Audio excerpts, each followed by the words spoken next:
자, 이어서 알아두면 돈이 되는 노동법 알돈노 시간인데요. 본격적인 이야기 나눠보기 전에 저희 퀴즈를 다시 한번 내드리고 시작하도록 하겠습니다. 어린이날 맞이 퀴즈인데 최근에 있었던 한 설문조사 결과를 바탕으로 문제를 드렸습니다. 어린이들이 엄마, 아빠 그리고 선생님께 가장 듣고 싶어하는 말은 무엇일까요? 이게 퀴즈고요.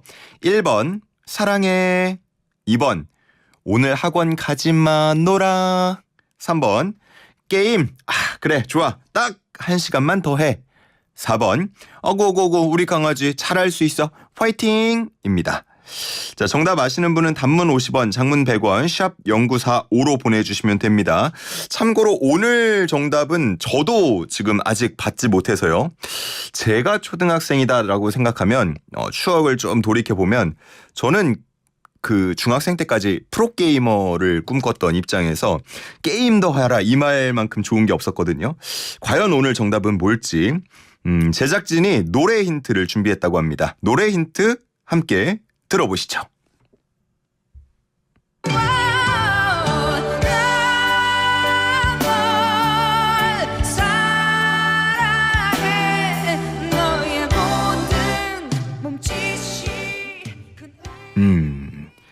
노래 힌트 신유범 씨 목소리였네요. 자, 정답 아시겠는 분은 단문 50원, 장문 100원, 샵 0945로 보내주시면 되겠습니다. 자, 이렇게 어린이날 맞이 퀴즈를 준비한 것처럼 5월에는 어린이날도 있고요. 어버이날도 있고요. 또 21일은 부부의 날이기도 합니다. 그래서 가정의 달이라고 부르기도 하는데요. 5월 15일 흔히 또 스승의 날로 알고 있지만 이날이 유엔에서 정한 세계 가정의 날이기도 합니다. 그래서 오늘 알돈노 시간 주제를 준비했습니다. 일과 가정이 양립할 수 있는 제도들은 어떤 것들이 있는지 친절하게 설명해 주실 소나무 노동법률사무소 김효신 노무사 화상 연결돼 있습니다. 안녕하십니까? 네, 안녕하세요. 김효신입니다. 네, 반갑습니다. 네. 앞서서 퀴즈 들으셨죠? 네네, 들었습니다. 우리 노무사님은 그 자녀분들께 이 1, 2, 3, 4번 중에서 어떤 얘기할 때 표정이 가장 밝아집니까? 우리 애들은 학원 가지 말라고 얘기하면 엄청 좋아하던데. 엄청 좋아합니까? 네, 학원 가지 말라, 숙제하지 말라, 이런 얘기들. 혹시 그러면은 청취자분들께 그게 방금 하신 말씀이 힌트가 되겠습니까? 아니면 정답은 따로 있는 거 같습니까? 이건 아니에요. 아까 너무 직설적으로 그 노래 힌트를 주셨잖아요. 네. 그래서 너무 딱 맞게 주시더라고요. 나 좀 우회적인 걸 주실 줄 알았더니만. 예. 네. 그러면 자녀분들께 실제로 이 이야기를 하면 반응이 어떻습니까? 되게 어릴 때 해보고 안 해봐서 되게 최근에 안 좋아했던 하셨습니까? 기억이 있어요. 네, 엄청 좋아해요. 그래서 아마 네. 설문에서 답을 했는지도 모르겠습니다. 그러겠죠. 정말 네. 어렸을 땐 많이 듣다가 한 네. 초등학교 2학년에서 6학년 지금 대상이니까 이쯤 되면은 잘 안 해주는 부모님들이 많거든요. 맞아요. 저희 아들이 초등학교 3학년이거든요. 그래서 아마 이 응답을 많이 하지 않았을까 네. 이렇게 생각을 해봅니다. 정답 네. 아시는 분 단문 50원, 장문 100원, 샵 0945로 보내주시면 되겠습니다. 자, 오늘 주제로 들어가 보죠. 가정의 달을 맞아서 일과 가정이 양립할 수 있는 제도들. 저는 딱 생각나는 게 출산휴가, 육아휴직 이런 것들인데 그렇죠. 좀 구체적으로 다시 한번 짚어주시겠습니까? 요건 다 잘 아시는 거예요. 출산휴가는 90일이잖아요. 예. 그러니까 대신에 이제 출산 후에 무조건 45일이 보장돼야 돼요. 출산 후에 그러면은, 45일이 보장돼야 네. 된다. 출산 전에 44일, 출산일 1일, 그다음에 출산 후에 45일이 보장돼야 되는 거고요. 혹시나 이제 유사자 위험이 있으신 분은 출산 전에 이제 분할 사용이 가능하게 됩니다. 예. 네, 그다음에 육아휴직은 만 8세 이하 또는 초등학교 2학년 이하 자녀를 가진 직원이 되시는데요. 네. 요거는 육아휴직을 신청하기 전에만 요 요건을 맞춰주시면 돼요. 신청하기 전에만? 육아휴직 중에 만 8세가 넘다거나 초등학교 2학년 이상이 되더라도 계속 쭉 사용하실 수 있어요. 또 다른 게 예전에는 한 명 자녀에 대해서 한 명만 엄마나 아빠 한 분만 사용하실 수 있었는데요. 네네. 지금은 1인 자녀의 엄마 아빠 각각 사용하실 수 있습니다. 네, 기간은 다 아시다시피 1년이고요. 2회 분할 사용 가능합니다. 예. 그다음에 최근 재작년에 이제 바뀌었는데요. 법이 개정됐는데 육아휴직은요. 임신 중인 여성 직원에게도 육아휴직이 가능해요. 네, 그래서 요거는 대신에 육아휴직은 분할이 2회까지 가능한데요. 임신 중에 육아휴직 사용하시는 분들은 분할 횟수에는 들어가지 않습니다. 알겠습니다. 네. 이게 계속 점차 나아지고 있어서 아마 과거형으로 알고 계신 분들도 있을 텐데 방금 이제 가장 최신판으로 정리를 해주셨고 네. 이 엄마 아빠가 각각 육아휴직 사용할 때 동시에도 할 수 있고 따로도 할 수 있고 그런 겁니까? 아, 맞아요. 동시 육아휴직도 가능하세요. 아, 동시에도 가능하다. 네. 알겠습니다. 우리가 할 수 있는 모든 것은 거의 다 제도적으로 다 마련돼 있어요. 지금은. 저도 아직 과거형으로 알고 있었던 게 좀 있어서 많이 나아졌다라는 생각이 일단 듭니다. 네, 맞습니다. 요즘에 뭐 이런 뭐 맘카페 등 커뮤니티가 잘 있기 때문에 아마 직접적으로 혜택을 누리는 출산휴가, 육아휴직 뭐 이런 것들에 대해서는 정보를 꽤 많이 알고 계실 텐데 사업주 지원금이 있다는 점은 덜 알려진 것 같아요. 이 부분도 좀 설명을 해주시겠어요? 아, 네, 맞아요. 저도 이제 뭐 당사자가 아니니까 뭐 직접 받은 거는 잘 모르지만 이 사업주 지원금이 있다는 걸 설명드리면요. 사실 이제 출산휴가를 이제 우리 대상 직원을 출산휴가를 보내시면 그 직원이 휴가 간 이후에 대체 인력을 채용해야 되는 거잖아요. 그렇죠. 그래서 대체 인력 지원금이라는 게 있습니다. 이 대체 인력 지원금은 그 출산휴가 시작 전 2개월 전부터 채용하신 신규 대체 인력에게 적용되는데요. 네, 이분들은 특히나 이제 30일 이상 계속 고용하신 경우에만 지원이 됩니다. 요게 이제 출산휴가 가기 전에 이제 채용하신 기간을 업무 인수인계 기간이라고 하는데요. 그 기간에는 지원금이 1인당 120만 원이고요. 그다음에 출산휴가 기간에는 대체 인력 지원금은 80만 원까지 지원됩니다. 그다음에 육아휴직은 30일 이상 육아휴직을 부여한 사업주에게 지원되는데요. 이때는 그 대신에 이제 두 단계로 두 종류로 나눠져 있습니다. 자녀 연령이 만 12개월 이내고 육아휴직을 3개월 이상 허용했으면요. 그 최초 3개월 동안은 월마다 200만 원을 지원하고요. 나머지는 월 30만 원을 지원하게 됩니다. 그러니까 자녀가 대신에 만 1세 초과했다면요. 월 30만 원만 지원되고요. 사업주분들은 이런 지원금도 있다는 점 잘 알아두시면 좋을 것 같고 아내가 출산을 하게 되면 배우자인 남자 근로자도 배우자 출산휴가를 사용할 수 있다고 들었는데 이게 어느 정도 되는 겁니까? 기간이? 이게 되게 많이 높아졌어요. 지금 현재는 총 10일이에요. 총 10일의 배우자 출산휴가가 있고요. 예전에 3일인가 그러지 않았나요? 전에는 이제 이게 변천사가 있는데 처음에는 3일, 그 다음에 5일로 늘었는데 5일 중에 3일은 유급이고 2일은 무급이고, 그 다음에 지금은 이제 11일로 됐고요. 이 10일 중에 그 중견구매 기업까지는 5일은 고용보험에서 지원되고요. 5일은 회사에서 그 고용보험 지급분하고 통상임금 차액분을 지급해 주셔야 돼요. 그럼 10일 다 유급이네요, 어쨌든? 그렇죠. 어쨌든 10일 다 이분은 유급 처리 받으실 수 있는데요. 급여가 좀 높으시면 고용보험에서 지급되는 최대 한도가 그 40만 1,910원이거든요. 네, 그래서 일부 유급이라는 게 좀 맞지 않을까요? 어떤 분한테는 다 유급을 받으실 수 있겠지만 급여가 좀 많으신 분들은 일부 유급이 될 수 있습니다. 상한선은 있다. 네, 맞습니다. 근데 대기업에 다니시는 분들은 적용되지 않고요. 네.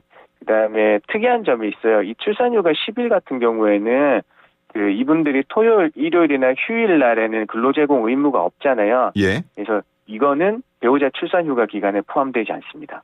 그러면 월화수목금 이렇게 쓰는 건가요? 맞습니다. 네, 그렇게 쓰시면 돼요. 알겠습니다. 네. 그렇군요.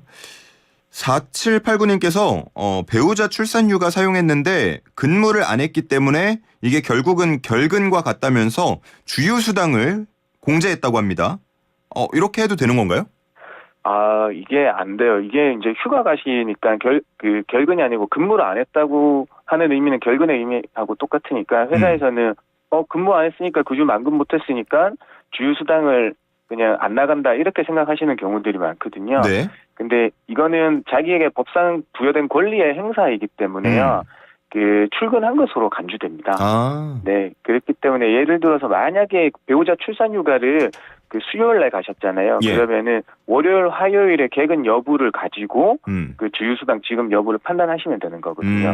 근데 이 경우는 있어요. 만약에 그 배우자 출산휴가를 월요일 날 가시잖아요. 그럼 월요일부터 금요일까지 한 주 전체를 다 가신다고 하면 이때는 그 주휴수당의 지급 의무가 없어요. 그래요? 네, 이 경우에 해당되는지 모르겠지만요. 그 주에 전체를 배우자 출산휴가를 사용했다면은 주휴수당의 지급 의무가 없고 이 경우에는 그 주 전체를 연차 휴가 사용했을 때도 그렇습니다. 네. 그렇군요. 이거는 좀 새로 알게 됐는데. 그런데 대부분의 기업에서는요, 그 한 주 전체 하면 그냥 다 출근한 걸로 보고 다 급여를 지급해 주시는 데 있는데, 좀 깐깐한 데는 그렇게까지 이제 법으로 이렇게 하더라고요. 네. 그러면은 굳이 뭐 일부러 화수목금 월 뭐 이런 식으로 가지는 않아도 되겠네요. 예. 통상적으로는. 그렇죠. 이제 그런데 이제 좀 회사가 팍팍하게 계산적으로 하면 이제 이렇게 하는 것도 불법은 아니니까요. 예. 네, 그걸 말씀드립니다. 이 부분에 대해서는 우리 듣는 청취자분들의 판단에 맡기겠습니다. 네. 임신기에 근로시간 단축 제도도 있다고 하는데 어떤 제도입니까? 임신기 있으면 12주 이내하고 36주 이후가 신경을 많이 쓰시고 조심하셔야 될 시기잖아요. 그렇죠. 예. 네, 그때는 일일 최대 2시간 단축이 허용되도록 하고 있습니다. 그래서 이건 분할 사용은 안 되시고요. 예. 임금 삭감 없이 그 단축전 급여와 동일한 급여를 지급받으시게 돼요. 그러니까 시간은 2시간 줄어서 근무를 네네. 하는데 급여는 똑같다? 네, 맞아요. 그러면은 이거 2시간짜리 대체 인력 구하기도 어렵고 사업주 입장에서는 반감이 있을 수도 있겠는데요?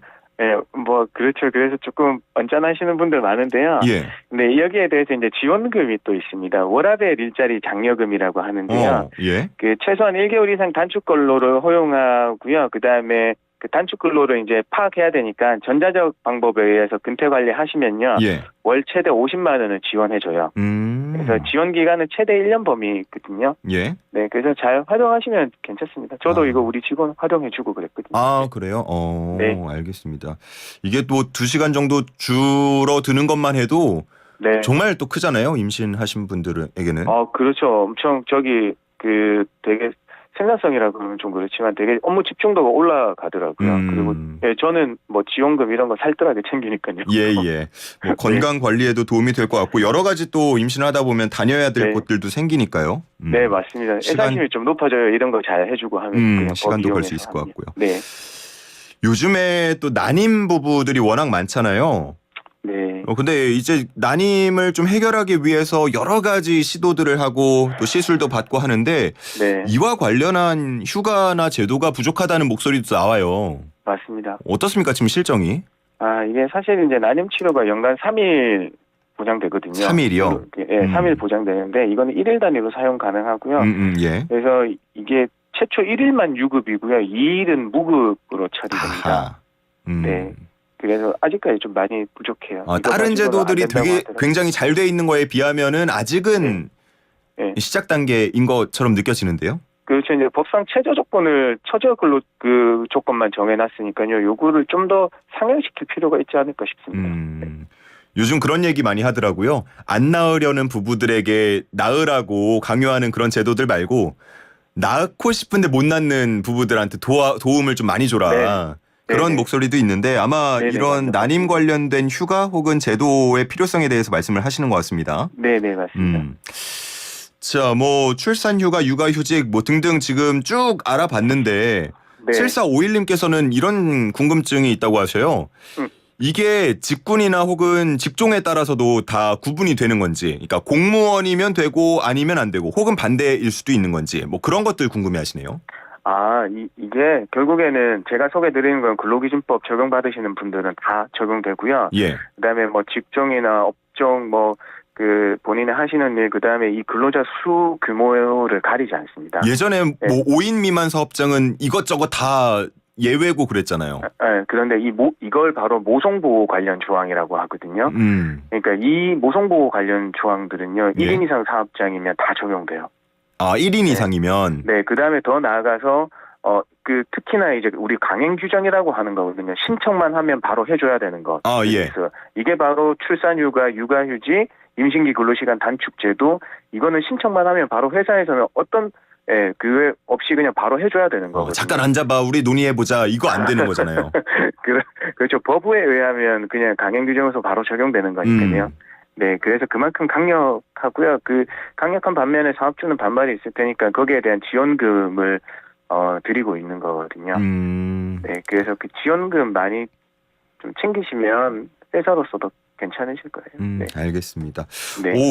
상당히 많은 분들이 이 관련이 되어 있는지 질문을 주고 계신데 8753님께서는 하루에 8시간인데 주 이틀만 일한다고 하십니다. 이럴 경우에도 10일 동안 배우자 출산 휴가 다 갈 수 있습니까? 이렇게 물어보시네요. 이분은 일단은 단시간 근로자세요. 예. 근데 우리 근로기준법에서는 단시간 근로자는 이런 그 휴가에 대해서나 다른 조항들을 비례 적용해 주도록 되어 있거든요. 비례 적용이다. 네, 예. 그래서 비례 적용해 돼 있는데 제가 지금 어쨌든 계산식은요. 배우자 출산휴가 10일이니까 예. 10일 곱하기 이분은 8시간 2일이니까 16시간 나누기 40시간 곱하기 8시간으로 비례해서 적용 계산하면 되거든요. 예. 그래서 이분은 뭐 한 30시간이나 32시간 정도 나올 것 같아요. 그러면은 32 그냥 계산하기 쉽게 32시간 나오면 8시간 하신다고 하니까 예. 이분의 배우자 출산휴가는 결국에는 4일인 거예요. 네. 그렇군요. 무조건 10일이 정해져 있는 게 아니라 그렇죠. 단시간 근로자 같은 경우는 비례해서 적용을 한다. 단시간 근로자분들은 다 드리는 건 도리어 통상 근로자들 주 40시간 하시는 분들한테는 만약에 그걸 똑같이 적용받으면 이상하게 합리적인 형평성이 어긋나다고 여겨지잖아요. 예. 그렇기 때문에 비례 계산하도록 되어 있습니다. 반대는 안 되는 거죠? 나 주 60시간 일하는데 10일보다 14일 줘 이건 안 되는 거죠?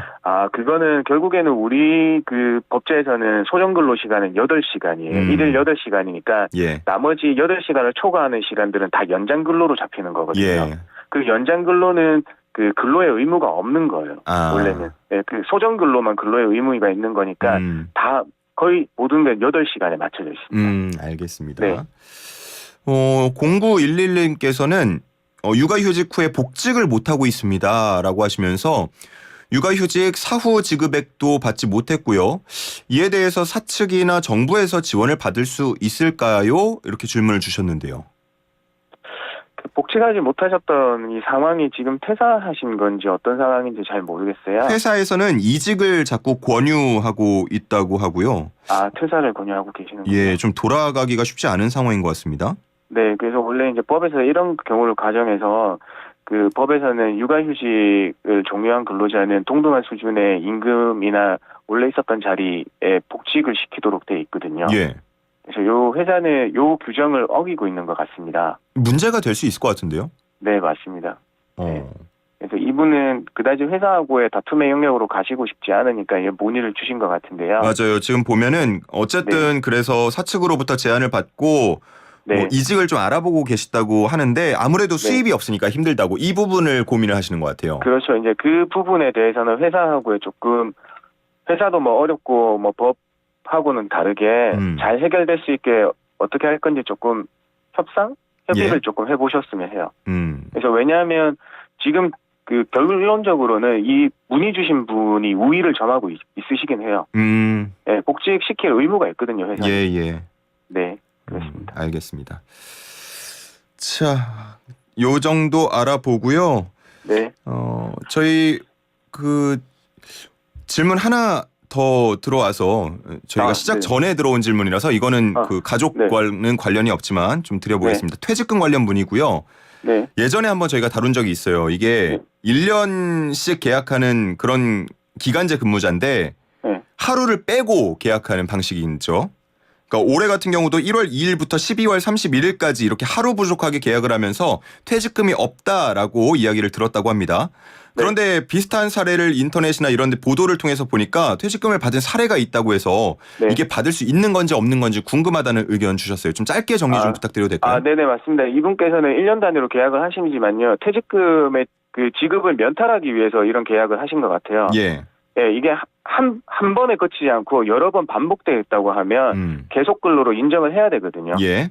그러니까 그런 우리 예를 들어서 학교 기간제 교사들 같은 경우는 방학 기간에는 어쩔 수 없으니까 그것도 다 인정을 해서 퇴직금을 지급해 준 사례들이 있어요. 예. 이분도 그거보다는 더 짧으니까 하루 차이니까 이분도 지급받으실 가능성이 더 높습니다.